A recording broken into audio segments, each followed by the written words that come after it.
कोई पंथ वंथ का चक्कर नहीं है यहाँ, कोई पंथ का चक्कर नहीं है, कोई 20 पंथ और 13 पंथ का चक्कर नहीं है। यहाँ तो प्रभु का पंथ है, यहाँ तो जिनेंद्र भगवान का पंथ है, यहाँ तो भगवान की बात कर रहे हैं भाई। हम यहाँ नहीं कहते। और सुनो, 20 पंथ और 13 पंथ का स्पष्टीकरण हमने किया था एक बार पहले भी। कौन होते हैं 20 पंथी और कौन होते हैं 13 पंथी। न 13 पंथियों को 13 पंथ की खबर है, न 20 पंथियों को 20 पंथ की खबर है। न हम 13 पंथ जानते हैं, न हम 20 पंथ जानते हैं। क्या होता है 13 पंथ? अरे प्रभु, जो तुम्हारा पंथ वो मेरा पंथ, इसका नाम है 13 पंथ। 13 शब्द, ये 13 नहीं, 13 पंथ। समझ में आ रही है बात? प्रभु जो 13 पंथ है, बस वही पंथ मेरा हो जाए, इसका नाम 13 पंथ है। 20 पंथ क्या है? अरे हम क्रिया पद्धतियों की चर्चा नहीं करते, हम पंथ के व्यामों और झगड़ों की चर्चा नहीं करते, हम तो प्रभु के पंथ की बात करते हैं। इसलिए प्रभु जो तुम्हारा पंथ है, वही पंथ हमारा पंथ बन जाए। पंथ कहते हैं मार्ग को।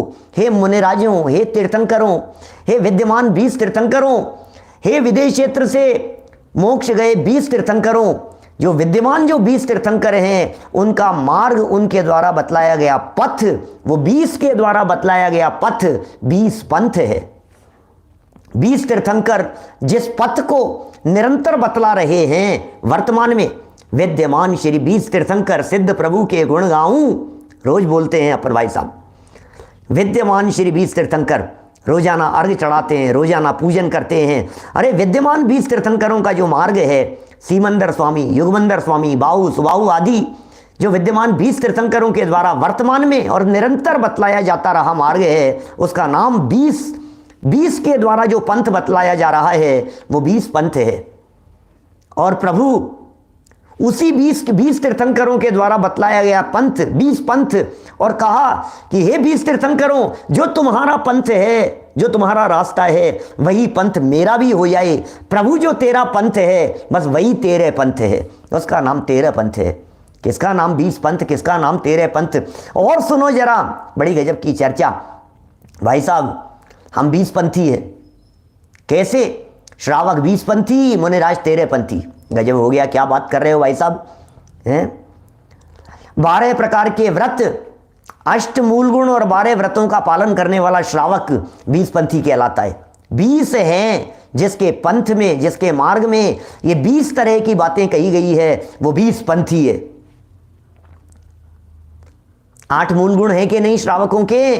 कि हाँ, श्रावकों के 8 मूल गुण हैं भाई साहब। श्रावकों के 8 मूल गुण हैं।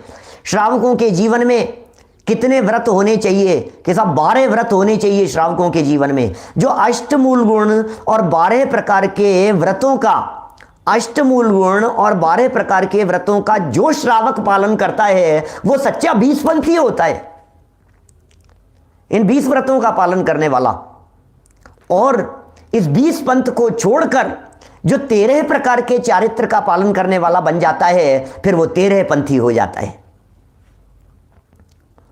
श्रावक 20 पंथी, और श्रावक उस 20 प्रकार के व्रतों के आचरण को छोड़ना पड़ेगा। इस 20 पंथ को छोड़ना पड़ेगा। इस 20 पंथ के रहते रहते ये जीव 13 पंथी नहीं बन पाएगा। 13 प्रकार के चारित्र को पालन करने वाला, 13 प्रकार के चारित्र को धारण करने वाला ये जीव नहीं बन पाएगा।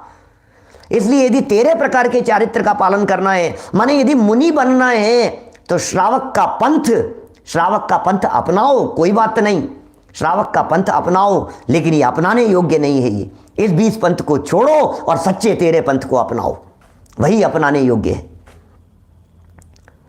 बात को गंभीरता से समझना। क्रिया पद्धतियों में झगड़े का सवाल नहीं है। तीर्थंकर 24 ही हैं, तीर्थंकर 24 ही हैं। विद्यमान 20 तीर्थंकर को सब स्वीकार करते हैं, एक मत से स्वीकार करते हैं। 24 तीर्थंकरों को एक मत से स्वीकार कर रहे हैं। वीतरागी पथ की चर्चा हर व्यक्ति कर रहा है, जैन परंपरा वाला हर व्यक्ति ये बात कह रहा है, हम तो वीतरागी के पथिक हैं, हम तो वीतरागी भगवान के उपासक हैं। 13 पंथी हो या 20 पंथी हो, जिसे जगत में 13 पंथ और 20 पंथ के नाम से कहा जाता है, मैं ये बात कहना चाहता हूं आपसे, उनमें भी भगवान की जो प्रतिमाओं की पूजन होती है, कौन से भगवान की प्रतिमाओं की पूजन होती है? कि हाथ पे हाथ धरे हुए भगवान की पूजन होती है भाई साहब। हाथ पे हाथ धरे हुए भगवान है। मैं कहता हूं जो लोग अपने आप को 20पंथी समझ रहे हैं, जो लोग अपने आप को 13पंथी समझ रहे हैं, मुझे एक बात बतला दीजिए, दोनों के 24 तीर्थंकर अलग अलग हैं कि एक ही हैं? एक ही है। फिर किस बात का झगड़ा है? झगड़ा तो मान्यता का है, झगड़ा तो क्रियाओं में चल रहा है, झगड़ा तो बाहरी पद्धतियों के अंदर चल रहा है, और वो भी निपट जाएगा यदि गहराई से समझ लोगे तो। बात को समझना गहराई से समझने के लिए मैंने ये 20 पंथ और 13 पंथ का थोड़ा सा खुलासा आपके बीच में किया है। किसी प्रकार का समाज में विवाद नहीं, किसी प्रकार का झगड़ा नहीं। अरे सच्चा जैन शासन तो झगड़ों को मिटाने वाला है, झगड़ा बढ़ाने वाला नहीं है। जैन मत का अनुसरण करते हुए भी यदि झगड़े हो रहे हैं, इसका मतलब उन्होंने जैन मत को समझा ही नहीं है। जैन दर्शन को समझने वालों में झगड़े नहीं होते, अनेकांत को समझने वालों में झगड़े नहीं होते। जो अनेकांतवादी होते हैं उनके यहाँ झगड़े नहीं हुआ करते हैं, झगड़ों का निपटारा हुआ करता है। हमारे यहाँ जैन शासन में हर विवाद का निपटारा है। इसलिए भैया सच्चे पंथ को समझकर हम यदि सच्चे पंथ को अपनाएंगे, तभी हमारा सच्चा पंथ होकर इस पंथ पर चलते हुए हम एक दिन परमात्मा बन जाएंगे। वास्तव में यही जैन दर्शन की एक अद्भुत विशेषता है कि हर भक्त भगवान बन सकता है। ये जैन दर्शन की कुछ अद्भुत